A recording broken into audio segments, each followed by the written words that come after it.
I fell in love with Sophia Taylor at first sight, but Sophia Taylor did not love me.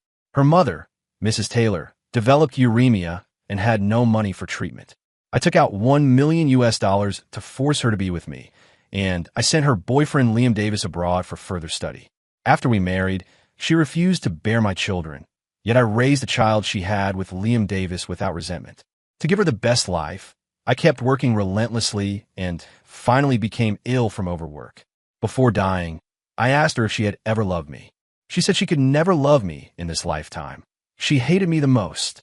I was the one who ruined her love, ruined her life. Given another chance, I decided to let go and take back everything I had given her. But she regretted it. When I opened my eyes again, I was holding a huge check and left behind the sentence that had circulated at school for a long time. Sophia Taylor, from now on, let me support you. My buddy who came to back me up, Jake Wilson, immediately started heckling. Kiss her. Kiss her. Sophia Taylor's eyes flushed red. She flipped the table and smashed the birthday present I had given her into pieces. It wasn't until the birthday cake hit my face that I was certain I had been reborn. Ethan Johnson, what do you have besides money? Do you think spending a few bucks lets you touch me however you want? What do you take me for? Don't use these dirty things to taint my love. She fumed through gritted teeth as if I had truly insulted her. Ever since 3 months ago, when I forced her to be with me with $1 million, I had become synonymous with despicable and filthy in her eyes. Her mother was ill and needed money.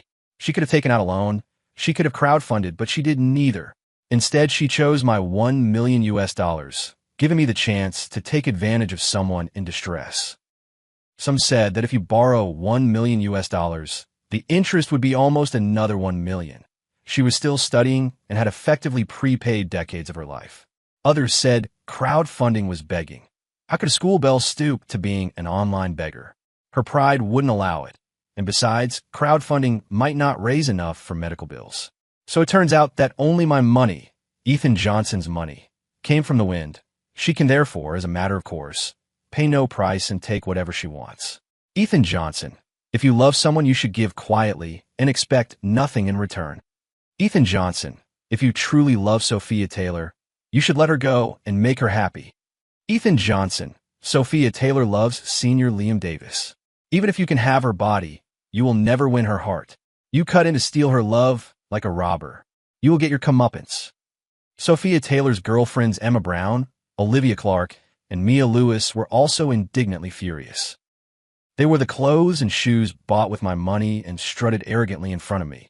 They wore the makeup bought with my money and glowered at me, criticizing me in every possible way. I didn't say a word. For a moment, the whole restaurant fell silent. I took out a handkerchief and quietly wiped my face, and along the way licked a bite of cake.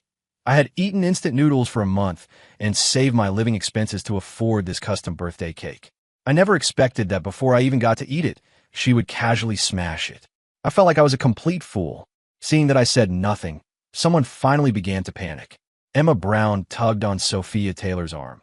Sophia Taylor, wasn't this a bit too much today? They were just making a scene, and you smashed the whole birthday banquet. Ethan Johnson spent a lot of money organizing it for you. Ethan Johnson really seems angry. Heh. Sophia Taylor looked at me, her eyes both mocking and disdainful. If you have the guts, then break up with me. Fine, let's break up. What did you say? I threw down the handkerchief, my face calm and expressionless, and repeated clearly and definitively. I'm saying, we're breaking up. You're free. Sophia Taylor frowned. What trick are you playing now? Shall I have someone ask you to leave? Sophia Taylor's expression changed suddenly. Ethan Johnson, you better mean it. Her girlfriends seemed to have found an excuse to act up again. Olivia Clark said, Ethan Johnson, you'll regret this. Mia Lewis added, if you have the guts, don't come begging us, Sophia Taylor. Sophia Taylor then cast me an utterly contemptuous look. Don't worry. Even if he comes crawling on his knees this time, I still won't forgive him. With that, she actually left. The others were too frightened to breathe. Jake Wilson nervously moved closer. Not going after her? Chasing what? We already broke up. Jake Wilson gave me an odd look, wearing an I don't buy it expression. Sorry, I shouldn't have egged everyone on. I thought, since you gave her so much, she should have... He didn't dare finish the sentence and pulled out a diamond necklace. This is what I use to placate my girlfriend. I'm a bit short on cash lately. If you don't mind, take this to placate her. No need. I declined calmly. Jake Wilson opened his mouth, then suddenly didn't know what to say. In the end, he just shook his head. If you need help, say the word. After all, it's pretty awkward to be the only one kneeling. Your brothers can help you make a scene. I was instantly speechless. That night, Jake Wilson and I drank a lot. All the repression from my past life poured out, and I couldn't hold my tongue. By the time we helped each other back to campus, I vaguely saw Sophia Taylor. She was standing under the boys' dorm, seeming to cry, and Liam Davis was comforting her. Then I watched them leave the school together. I curled my mouth slightly, feeling nothing at all. The next day, I ran into Liam Davis in the bathroom. Liam, were you very tired last night? Liam Davis just lowered his head to wash his hands, smiled, and said nothing. In front of the sink, his cronies laughed oddly. I'm just curious. Who paid for the two of you to go out? Liam Davis generously answered. It was Sophia Taylor who paid.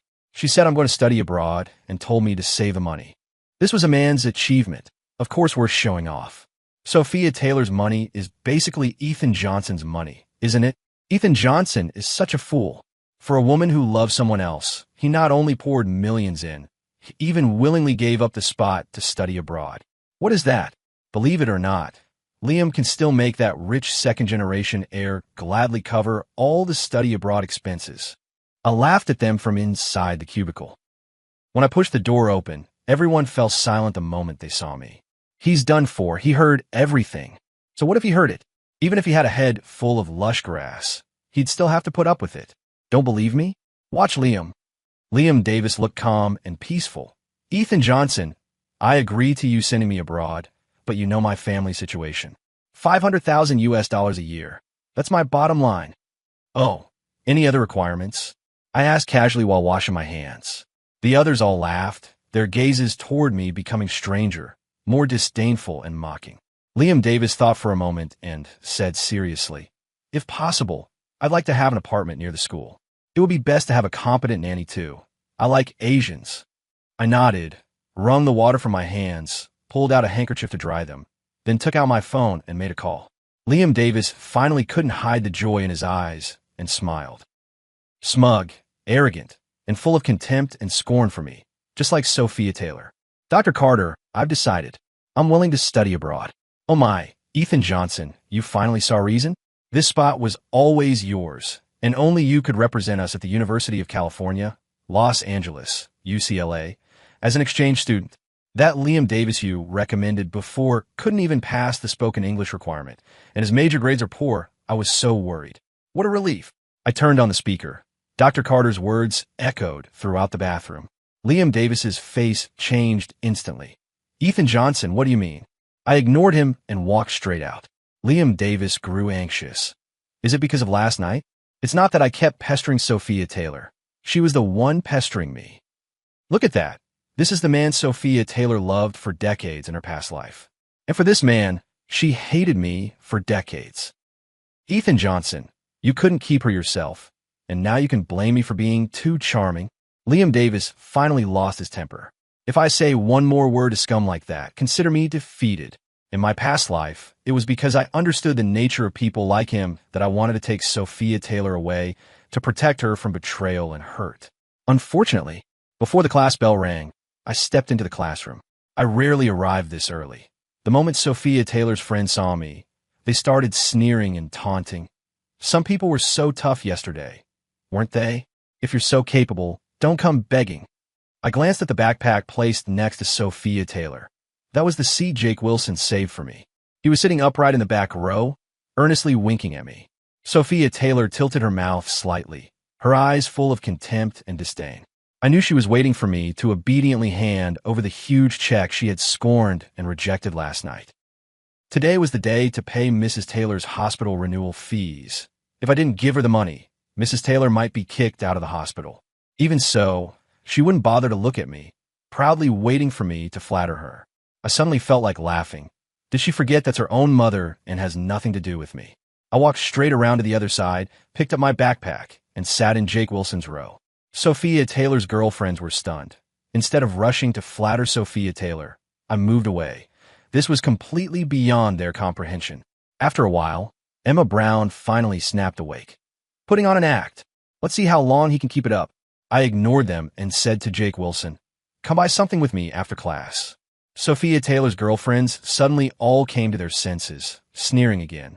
They probably assumed I was going to buy some expensive gift to win over Sophia Taylor. Does he think buying a gift will make us forgive him? Sophia Taylor? If he doesn't kneel this time, there's no way. Yes, he must kneel at the school gate. Let everyone see. Sophia Taylor pursed her lips, a flash of disgust crossing her eyes, as if I were a cockroach clinging to her. Yet she said nothing. Clearly she enjoyed it inside, but on the surface she acted utterly repulsed. I never understood her thoughts before, and I don't need to now. When the bell rang, I grabbed Jake Wilson and went to look at the car. I had been eyeing a sports car for a long time and had been saving my pocket money for it. But after meeting Sophia Taylor, in just a few months my little stash was completely cleaned out by her. This time, the follow-up treatment fees for Mrs. Taylor were also extracted from my parents, Mr. Johnson and Mrs. Johnson, by me threatening to die. In my past life, because she refused that money at the birthday party, I, anxious for her, begged and coaxed and almost knelt, and only then did she reluctantly accept it, saying, "You forced it on me yourself. It's not something I wanted." This life, I didn't hesitate to use that money to buy the sports car. Just after I got the car, Mrs. Taylor's call came through. "Ethan, what's going on? The hospital just said there's no money in my account." What kind of thing is this? You even forgot to pay for my hospitalization? How am I supposed to feel safe leaving Sophia Taylor with you like this? I looked at my phone and listened to her voice, confirming she was my mother-in-law from my past life. "Oh, I forgot to tell you. I've already broken up with Sophia Taylor." "What? How could you break up with Sophia Taylor?" The sharp voice nearly pierced my eardrum. I hung up and decisively blocked the number. Jake Wilson looked at me, his mouth wide open. "You're not serious, are you?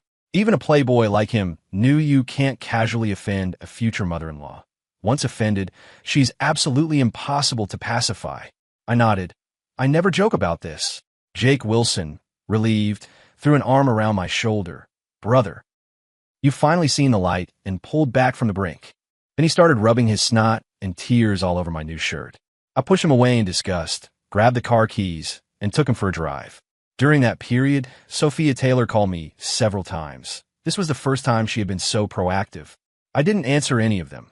Even when WeChat's special attention sent alerts, I didn't glance at them, but I also didn't block her, just let the phone keep ringing. Jake Wilson started to worry. Ethan Johnson, you're not going to soften up, are you?" I said. Before, she wouldn't answer or reply to my calls or WeChat. I still remember one time I had a car accident. As my wife, the medical staff contacted her several times, and she didn't pick up. That was the first time I had thoughts of divorce. But after I was discharged and returned home, because she had made me a bowl of porridge, I immediately dismissed the idea. Looking back, I really was pathetic. Actually, I just wanted to feel what it's like to have her chase me with calls and WeChat messages and not get a reply. Jake Wilson let out a slight sigh of relief.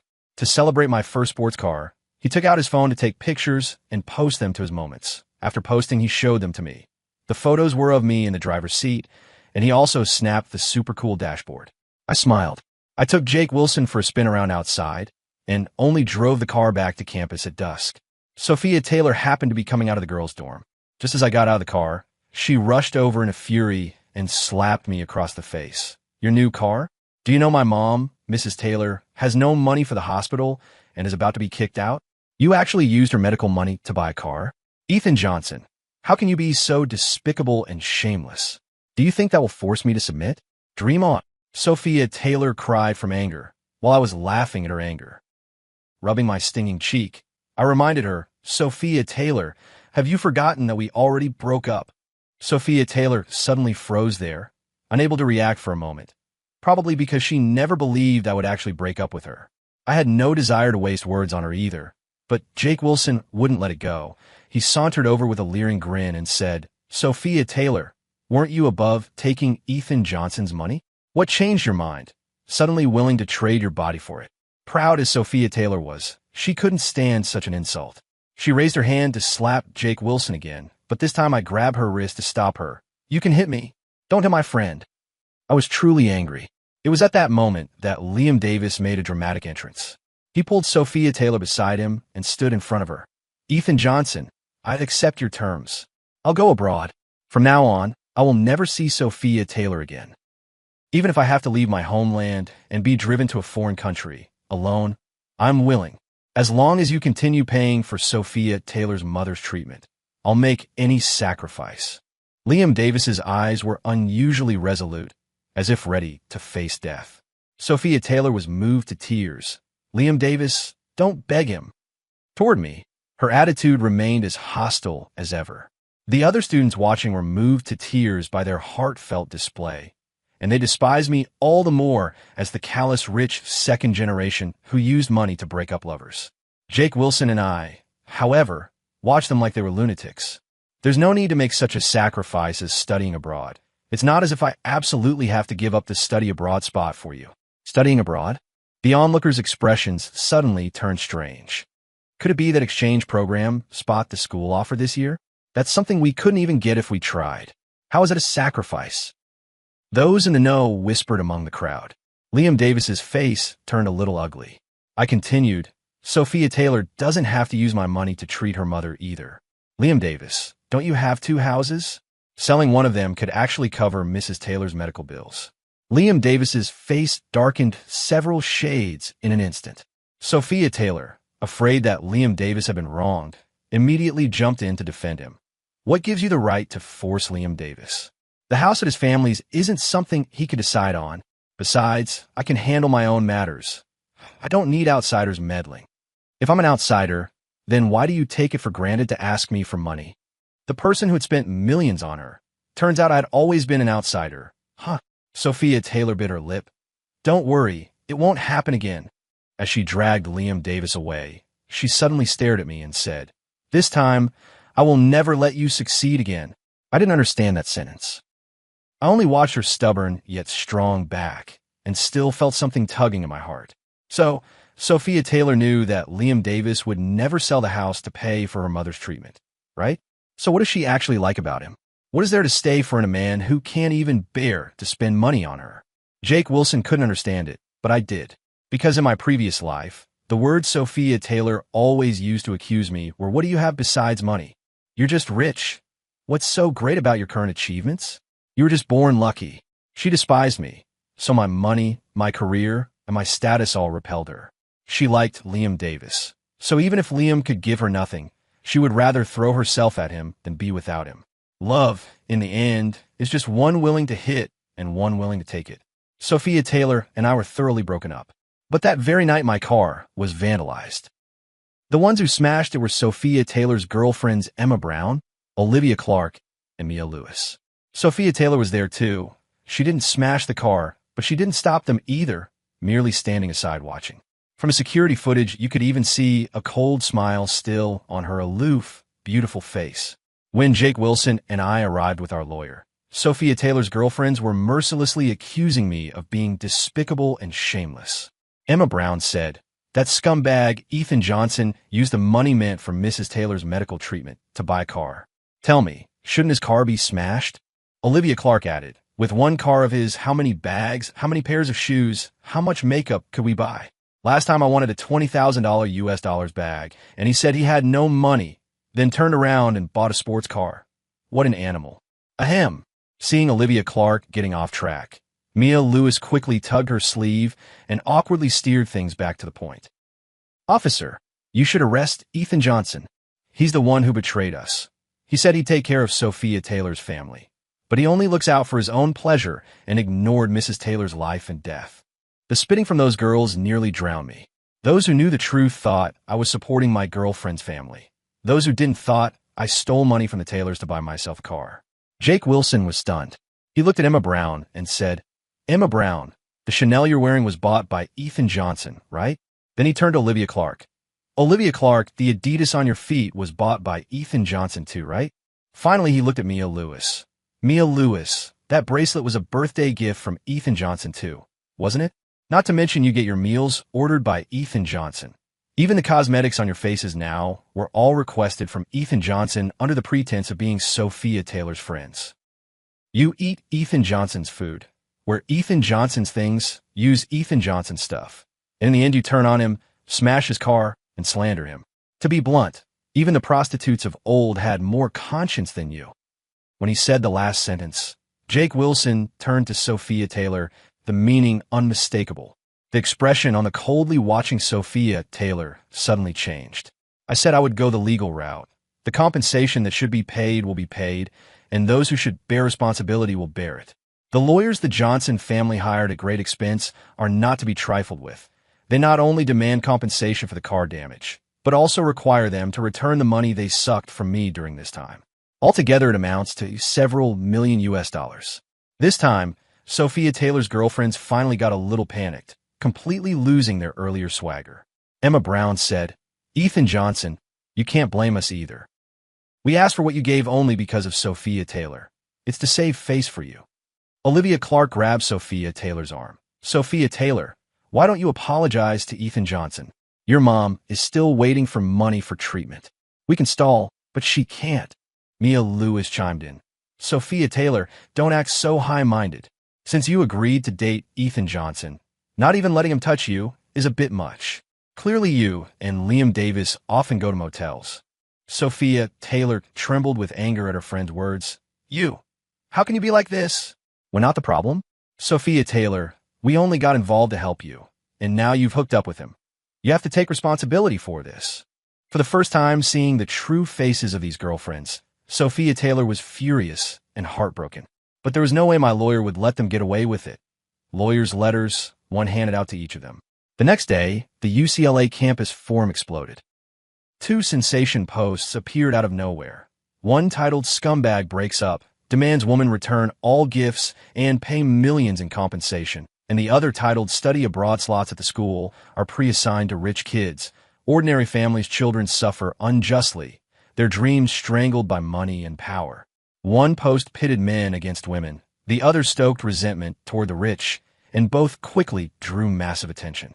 Someone with an agenda added a little revelation, and the target quickly became me. I flipped my hand and posted their months-long expense lists. Those who had been calling me stingy and a jerk suddenly fell silent. Someone on the forum commented, "Is it this expensive to date now? Not only do you have to support your girlfriend's whole family, but also her girlfriend's." Another said, "And that's not all. This sucker spent millions of US dollars and wasn't even allowed to hold her hand. Yet the girl went off to a cheap motel with another guy." I casually attached photos. Pics don't lie. Now, this sucker, was completely famous. As for the study abroad spot, there was no need for me to explain. I legitimately earned that spot. The academic office produced the grade rankings and exam papers, and that settled everything. Later, the school, afraid the matter would spread and cause more harm, removed posts and banned accounts. The poster was actually easy to find, even though they deliberately went to an internet cafe to hide their identity. With a little effort, I knew their expressions when they posted and what they said. I casually dropped all that evidence into Liam Davis's inbox. The next day, Liam Davis and Sophia Taylor came knocking. Sophia threw everything I had given her down in front of me. "Ethan Johnson, you ruined me. Are you satisfied now?" I looked at the things on the floor and then at her. Other than posting a receipt, I didn't do anything. Those posts were put up by you all to incite the clickbait crowd to cyberbully me. As for the photos of you going to a hotel with someone, there's no way I took them. So tell me, who do you think actually ruined you? Liam Davis hurriedly stepped forward to smooth things over. "Ethan Johnson, you're really out of options now. How are you going to be with Sophia Taylor after this? Go online and apologize now. Say you deliberately framed Sophia Taylor and deliberately provoked her, that the photos were forged by you. It's still possible to salvage things." He pleaded earnestly and coaxed as if guiding a child, but I just laughed. "Liam Davis, do you want that study abroad spot this badly?" Liam Davis was momentarily speechless, tried to argue weakly, but looking at Sophia Taylor beside him, he swallowed his retort. "I'm just worried about Mrs. Taylor's condition. With you making such a fuss, how much treatment will she miss?" Sophia Taylor was moved again. She grabbed Liam Davis's hand, her gaze innocent yet resolute. "Heaven never seals off all paths. There must be a way. It's absolutely impossible for him to force me into submission." She glared at me with a look that showed not an ounce of regret or shame. I heard that Sophia Taylor went to work at a bar near UCLA called Los Angeles Downtown Bar. Liam Davis specially waited downstairs from my dorm and happened to meet me, and by the way, told me about it. He looked heartbroken. You love Sophia Taylor so much. Can you bear to see her suffer like this? Don't you know what kind of people hang out in those bars? I glanced at him calmly. No matter what you say, I will never give you the study abroad spot again. Liam Davis was left speechless, his face flushing red. On the weekend, Jake Wilson dragged me to the bar to relax. There I ran into Sophia Taylor and her girlfriends. They were wearing maid outfits, selling drinks at the booths. A greasy hand was resting on Sophia Taylor's waist. She clearly hated it but had to force a smile. After they sold a bottle, she slipped into the restroom and cried. With so many ways to work, why did she choose this one? What was she thinking? Isn't she supposed to be so aloof? Jake Wilson couldn't help but complain. She can make $10,000 a day. What do you think? Another friend shot back. I got up to go to the bathroom, and at the sink I ran into Sophia Taylor, who had just finished crying. I handed her a tissue. When she looked up and saw me, the second tissue choked back in her throat. She angrily snatched the tissue from my hand and suddenly stood firm. Is this what you wanted to see? Ethan Johnson, are you satisfied? I shrugged indifferently. Think whatever you want. Then I turned and left.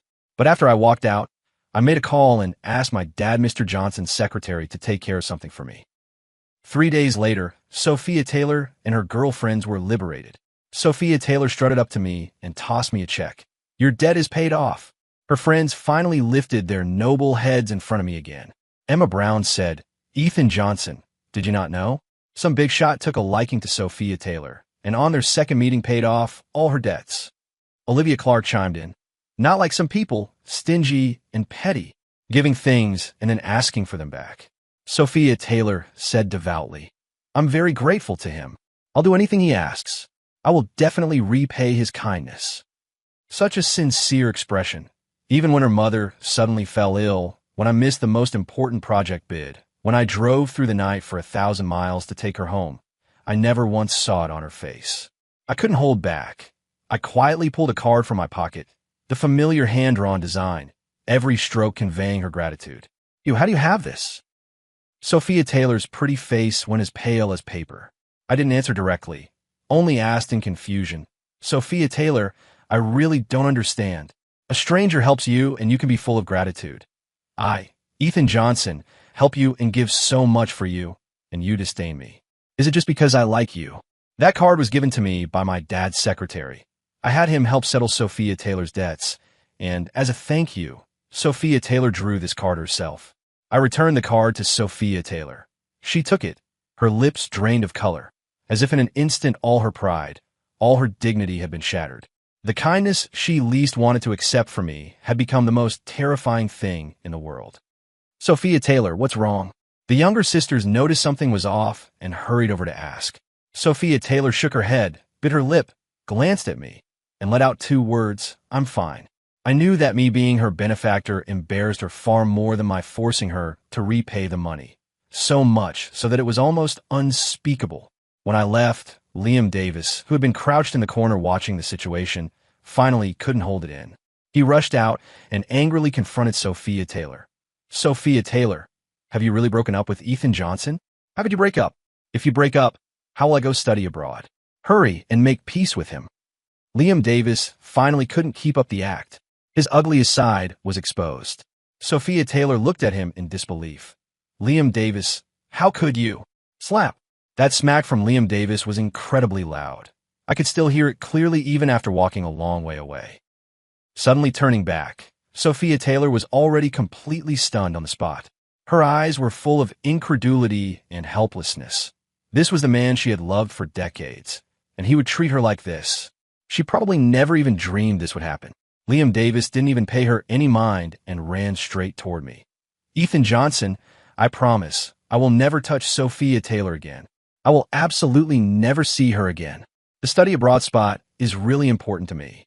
I looked at that despicable, shameless man with utter disgust. Liam Davis. Do you remember the project you got last year?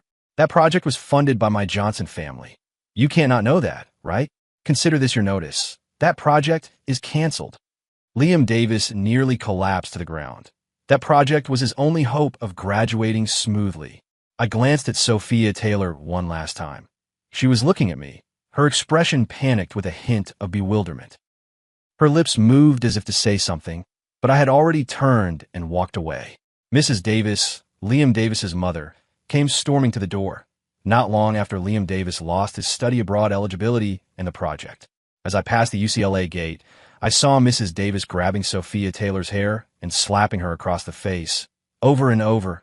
"You damn seductress. You ruined my Liam Davis's chances of going abroad. Why don't you just die? Who do you think you are, saying you like Liam Davis?" I couldn't bear such a brutal scene, so I stepped forward to stop her and took 2 kicks meant for Sophia Taylor. "Ethan Johnson." Sophia Taylor looked at me and, for the first time, cried out in concerned surprise. I just tugged at the corner of my mouth and, like everyone who cares about her, answered, "I'm fine." I immediately took Sophia Taylor to the hospital. The doctor ran a full checkup, and only after confirming she was okay did I relax. Sophia Taylor watched me fussing about and finally was moved. I lost. I admit it. She seemed to give up all resistance. "Ethan Johnson, I agree to be with you. I can even marry you, but I have 3 conditions. First, return the study abroad spot to Liam Davis. It's important to him. Second, help my mother, Mrs. Taylor, get treatment. Third, I can marry you, but I do not love you, and without my consent you cannot touch me." I suddenly burst into laughter, laughing until tears came. I couldn't hold it in. "Sophia Taylor, have you been reading too many domineering CEO novels?" "What?" She clearly didn't register it at first. Why would I, a wealthy and handsome second-generation heir, marry a woman who doesn't love me and spend so much money on her? Sophia Taylor suddenly caught on, as if mortally insulted, and angrily said, "Ethan Johnson, I'm giving you this one chance. Whether you seize it or not is up to you." Up to this moment, she still couldn't believe I really didn't want her anymore. I had to bring out my trump card, the hospital ultrasound report, which showed she was already 3 weeks pregnant. Do you think I helped her for nothing? Preventing Mrs. Davis from hitting her was to stop that child from being beaten to death, wasn't it? Without the child, how could that scumbag and that bitch be locked in? With Liam Davis's shamelessness, he could easily deny it. "You think someone like you has the right to be with me?" I slammed the ultrasound report into her face. At that moment, the grievances of 2 lifetimes were released. I have to admit, I felt incredibly satisfied. Sophia Taylor stared at the ultrasound report in stunned silence for a moment, then looked up at me skeptically. "You were willing to help Liam Davis raise a child in your past life, so why not this life?" Her tone was flat and unconcerned, as if it were a matter of course, and I was the one making an unreasonable fuss. This time I was the one stunned. It turns out she, like me, had been reborn long ago. No wonder that in our previous life, when she fell out with me, she would still show a bit of weakness. And when she touched my bottom line, she would take the initiative to be nice to me, so I could set aside old grievances and reconcile with her. In this life, she can't even be bothered to placate me with a single word, as if she's certain I'll forgive her without any limits. I laughed, a laugh of relief. "Last life, didn't you keep begging me to set you free, Ethan Johnson? Now I'll grant you that. Sophia Taylor, I really don't want you anymore." She widened her beautiful eyes in shock, hardly daring to believe her ears. "What did you say?" "Say that again." I had to repeat myself. "Sophia Taylor, I don't want you anymore. From now on, there's nothing between us." Sophia Taylor's cold mask was finally torn off completely. "Ethan Johnson, do you think without you I'll suffer and endure? Put away that hypocritical savior's face. Without you, I'll live even better than in my previous life. Freer, happier. I'll stay with the one I love for life. We'll be with our child and watch him grow day by day." I didn't listen any further because none of it mattered anymore. Leaving behind a you, "Take care of yourself," I turned and walked away. As I left the hospital, I felt an immense lightness in my heart. In that moment, I truly felt I could let her go. I decided to go abroad. But a few days later, Sophia Taylor's mother, Mrs. Taylor, came to UCLA. She wanted to pin Sophia Taylor's pregnancy on me and make me take responsibility. Her demands were even more infuriating and baffling. She not only wanted a villa for herself, but also $10 million as retirement money, and she demanded that half of the Johnson family's assets be transferred to Sophia Taylor's name. Otherwise, she refused to agree to our marriage and even threatened my parents, Mr. Johnson and Mrs. Johnson, saying that if they didn't agree to her demand, she would have the child aborted. She even caused a scene at the school and nearly got me stripped of my study abroad placement. Fortunately, The Johnson family's lawyers were not to be trifled with. They gathered evidence and reported it to the police, and in a few days the truth came out. Mrs. Taylor wailed at the police station as if dying. "You wretched little bitch. With such a good family like the Johnsons, instead of clinging to them, you actually mixed with that poor bastard Liam Davis. Why is my life so bitter? I gave birth to an idiot who ruined all my lifelong glory and wealth." She was seriously ill, so the Johnsons naturally didn't entangle themselves with her any further. Afterwards, Mrs. Taylor latched onto the Davis family. The two families fought and made a scene, and in the end they unanimously decided that Sophia Taylor should terminate the pregnancy. Sophia Taylor insisted on carrying the child to term, even saying she could drop out and work to support the baby. That day, for the first time, Liam Davis let go of her hand in front of everyone. For the first time, he showed her a look of contempt, disgust, and impatience. She bit her lip, hid all her grievances, and said firmly, "My choice won't be wrong." On the day I flew abroad, she actually came to see me off. She touched her belly and said to me, "I will give birth to this child. I'll raise him better than in my past life." Though she spoke to me, I felt as if she was swearing to herself, still resolute and stubborn. That year, she was 21. I nodded lightly and responded with one word, just like all the WeChat replies she used to send me. By the time I returned to the country, it was already 5 years later. I went traveling with my fiancée, Grace Miller. Grace Miller said she hadn't been back in 10 years and wanted to see the legendary speed of the high-speed rail. At Los Angeles Union Station, a disheveled woman was pushing a cart and leading a child up to us to hawk her wares. "Sir, miss, buy a toy? For your child or a neighbor's kid? Whatever, $10 each." It was a panda toy. Grace Miller liked it very much. On this domestic trip, the place she most wanted to visit was the San Diego Zoo Panda exhibit. The moment I recognized her, it felt like the air froze. Sophia Taylor's face was deathly pale. Beneath her messy hair was a haggard, aged face. This year she was 26. The little boy beside her looked 4 or 5, small and thin, a bit lame in his right leg. He kept sucking his thumb and staring at people, seeming somewhat mentally deficient. It's no wonder I didn't recognize them. They were worlds apart from the two people in my memory. In the previous life, Sophia Taylor, even at 40, had kept herself looking like a 20-year-old girl. But this child, who in the last life had been raised by Sophia Taylor to be arrogant enough to kick me when displeased, clearly didn't have such good luck this time. Maybe it was from the time Sophia Taylor was selling drinks in the bar and got drunk a lot, or perhaps from malnutrition while working during pregnancy, or even the child being born with congenital problems. I didn't say a word and handed her $100. "You don't need to look." Her hand trembled as she took the money. Her lips quivered too, but her eyes remained resolute and stubborn. We didn't exchange another word because there was no need. I left with Grace Miller and her favorite toy. The last time we met was 2 years later. A call from the detention center told me Sophia Taylor wanted to see me. By then I had just had my first child and was staying with my wife Grace Miller during her confinement. The past with Sophia Taylor had become like a passing cloud. Now, there was someone I cared for, someone I would protect with my life. If not for that call, I might have had a hard time remembering her again. Jake Wilson was the one who accompanied me that day. On the way, Jake Wilson told me everything that had happened to Sophia Taylor. He said that Liam Davis had started talking divorce in the second year of his marriage to Sophia Taylor. Sophia Taylor had threatened to kill herself to keep the marriage, but Liam Davis still had someone else on the side. When Sophia Taylor went to catch him in the act, Liam Davis pushed the child. The back of the child's head hit the curb just right, and the child was gone. Sophia Taylor neither cried nor made a scene. That same night, she personally prepared a farewell meal and invited members of the Davis and Taylor families. She laced the food with paraquat, and not a single person escaped. I heard that when the police arrived, she was sitting among the dead, smiling, her face covered in tears. Jake Wilson didn't continue. He could only sigh. He even speculated that if Sophia Taylor had chosen me back then, what would her ending have been? What would it have been like? Probably she'd have resented me to death, then taken my inheritance and lived out the rest of her life carefree and easy. But she would still say every day that she wasn't happy, that her love and her life had been ruined by me. I saw Sophia Taylor in the detention center, handcuffed, 2 years apart, and she seemed to have aged another 10 years.